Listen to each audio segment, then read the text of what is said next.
OPM tembaki heli Bupati.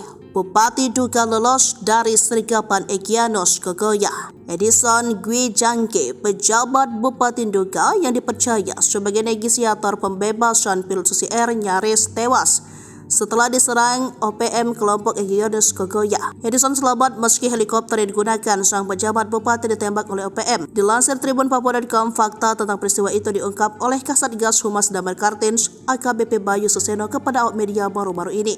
Jadi pejabat Bupati Nduga Edison Gwijangge itu hampir mati ditembak anggota KKB Papua pimpinan Egyanus Kogoya, ujar Bayu Suseno. Peristiwa semacam itu, lanjut dia, bukan hanya sekali tetapi sudah berulang kali. Padahal Edison Gwijangge merupakan keluarga dekat Egyanus Kogoya. Kedua sosok ini memiliki hubungan keluarga satu sama lainnya. Sementara terkait pembebasan pilot Susi Air, Bayu Suseno mengatakan bahwa negosiasi pembebasan pilot tersebut memang dipercaya kepada pejabat Bupati Nduga. Soalnya ia punya hubungan keluarga dekat dengan Egyanus Kogoya.